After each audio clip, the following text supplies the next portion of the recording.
Hi, I'm Steve Towns, Deputy Chief Content Officer for the Center for Digital Education. Welcome to our virtual Q&A. Today I'm with two education experts from Cisco. Mary Schlegelmilch describes herself as an education advocate, and she has extensive knowledge of using technology to improve teaching and learning. Before joining Cisco in 2011, she was an early childhood educator, a middle school science teacher, a higher education instructor, and elementary school principal, and she served as the e-learning supervisor in charge of online, blended, and distance education for Omaha Public Schools. My other guest is Brad Saffer, Global Education Lead for Cisco Industry Solutions. He brings more than 20 years of experience in the education field to our conversation today. Brad has served as global leader for the Oracle Academy. That's a program that works with high schools and universities to provide technology training and certification. He also managed the Oracle Certified Professional Program for Oracle University. He's also a former high school math teacher. So Brad, Mary, welcome. Thanks for joining us. Thank you, Steve. Pleasure to be here. Likewise.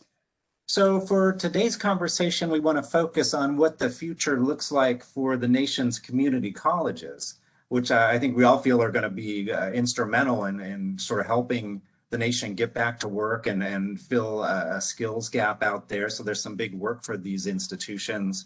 Maybe let's jump right in and talk a little bit about what you're seeing.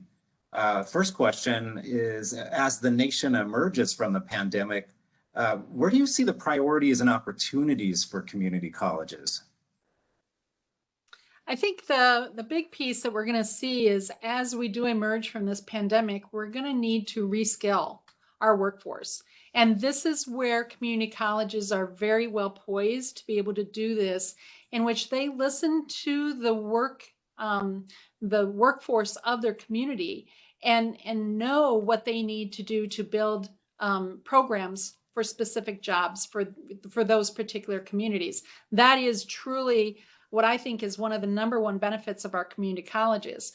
And so we will have a lot of, we need to reskill those workers, but I think we also will have a lot of students that will be trying to juggle home and work and, trying to get a reskilled talent to go into a different avenue of a workforce. So I think we're going to see possibly the shift of students from, our traditional 18-year-olds all the way up to, post-career, going back to the community colleges to reskill themselves, to continue their education wherever and whatever that may look like. Yeah, and I would say, as we know, the pandemic hit community college enrollment particularly hard because a lot of those students, as Mary had said, they're juggling a lot of different things. So the community colleges are going to need to not only do everything that Mary just said, but they're also going to need to change the way they're delivering education to make it more flexible so that those students who are really probably coming out of maybe several months of being out of work, or they had to forgo school in order to back to work, we need to get them back in the pipeline. I mean, this is a population of students that it doesn't take much to derail your education dreams because there's so much more that you're dealing with on a day-to-day basis. So I think that that they're going to have to get very creative in ways to accommodate these additional pressures. Yeah, let's pick up on that thought. I think, we saw many community colleges lose enrollment or the numbers decline during the pandemic. How should they be thinking about, reconfiguring programs and changing how they deliver education to keep students engaged? Yeah, I'll take that first, and then I think Brad has some additional pieces. But the one that I think is really important is schools at the community college level. Many times they're an experiential type of program. If you're going into the culinary arts, you're in the kitchens at the school. If you're going into auto mechanics, you're in the shop. So now what they had to do is, how do we turn to more of an online program, whether it would be a synchronous or asynchronous, but also then how do we use technologies to help us, simulations and things like that. Can a student simulate how to change the brakes and then come in for a final assessment to actually be in the shop to do the lab work and things like that? So we've really seen colleges start to think differently about their curriculum, the core curriculum, and say, where do they need the experiences and where can simulations fill that gap?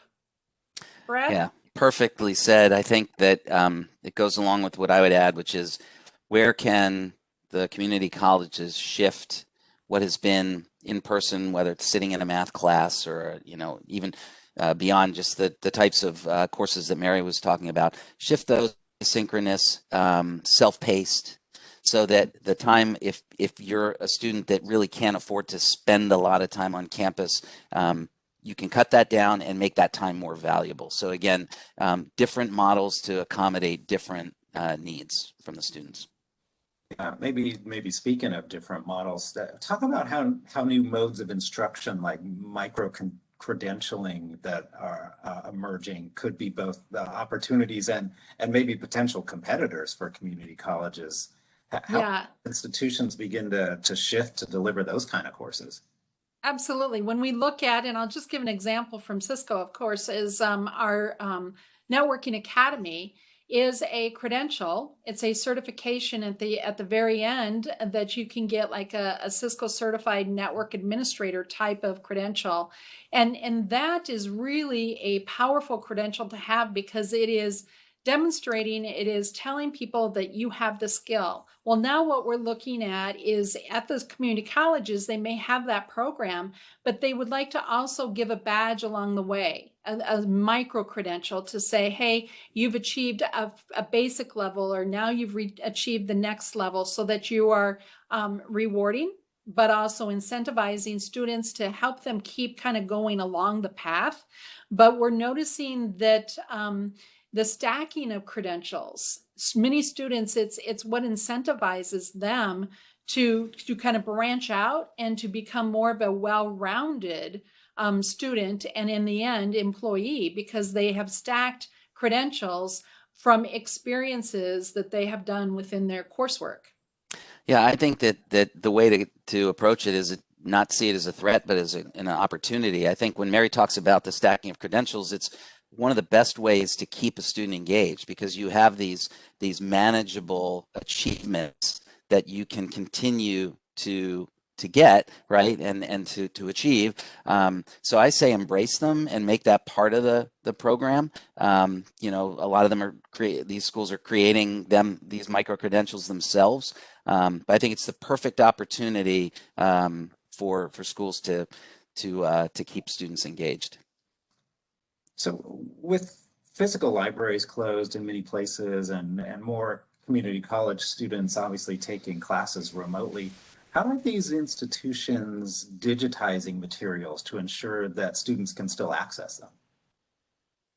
Yeah, it's really interesting. As I've worked with some application software companies, they will actually go to the community college, or they get contracted by the college to build out an augmented reality type of simulation. Here is what it looks like in a paper and pencil, and this is what we do in the classroom.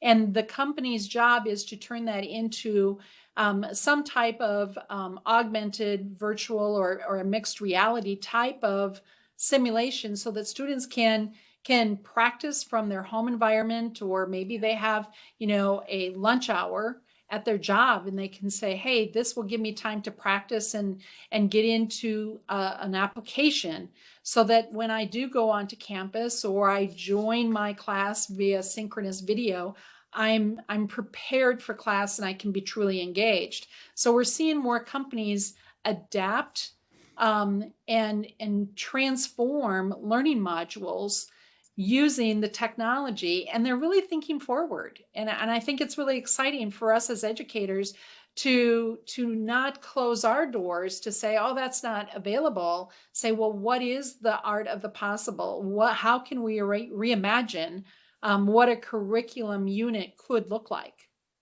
Yeah, and I think a lot of faculty members are turning, flip creating flipped learning by videotaping their own lectures. And there's a whole host of open source resources out there too, right?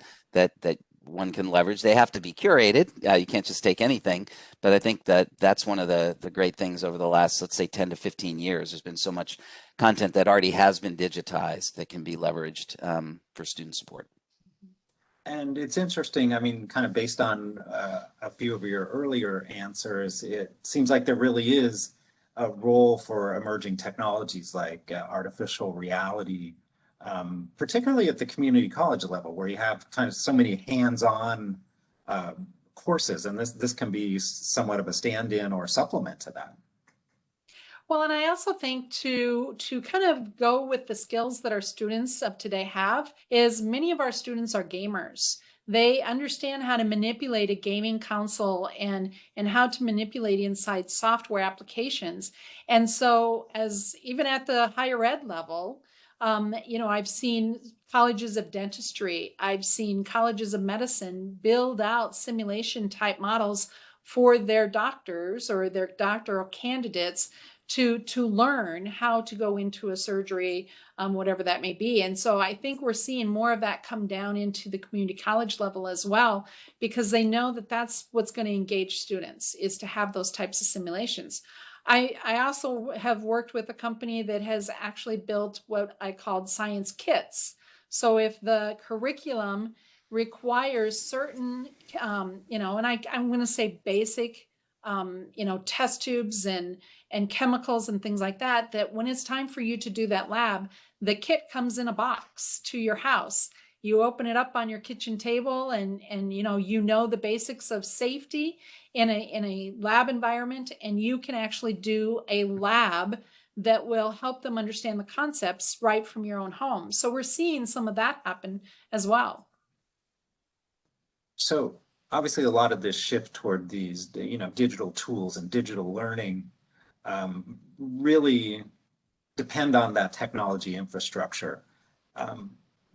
In what ways are community colleges going to need to think perhaps differently about their networks and other technology priorities going forward? Well, I think just in terms of the scalability of their network, if we think about the shift from having, let's say, 90% of your constituents on campus and 10% online, that's been effectively reversed, right? So that puts different strains on the network. And there's also the issue of security, right? Which there are additional security vulnerabilities that come along with that.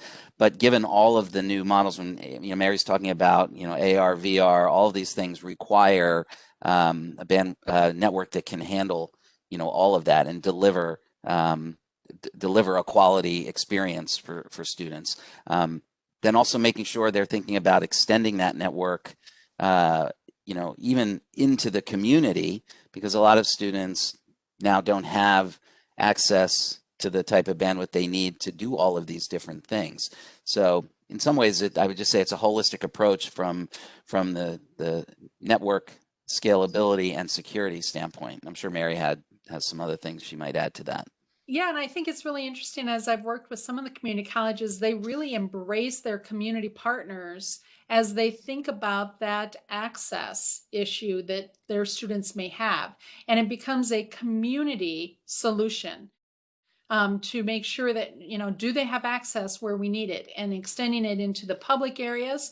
I mean, so not is it just public libraries that, we could have a network that, helps support these students, but also we start looking at the city and county government type buildings, and how can they then have a network of an outdoor access point that then will go into the neighborhoods to provide some of that access. And so we're seeing, not just at the community level, a community college level, of partnering with the community, government, but also with the K-12s. And sometimes when they all embrace the problem together, we're seeing really exciting things happen for the community as a whole.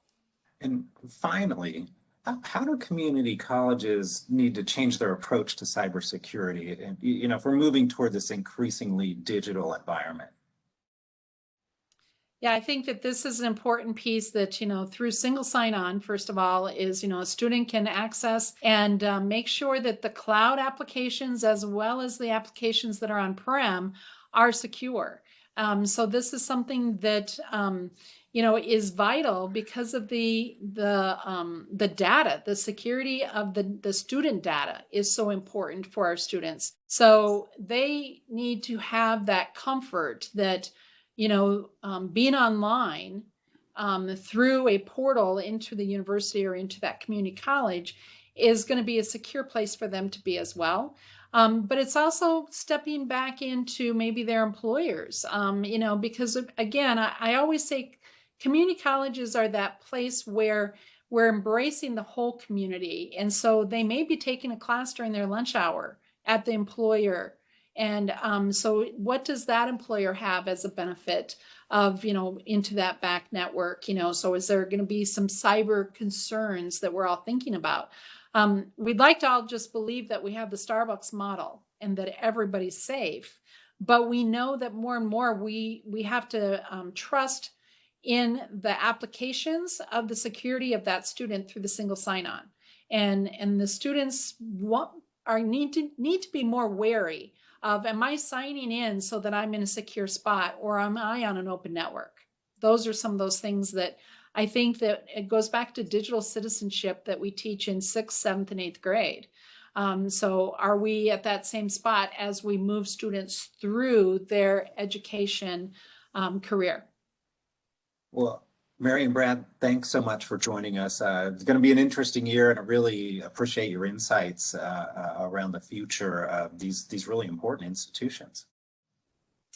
Thank you so much. We appreciate it. Thanks, Steve.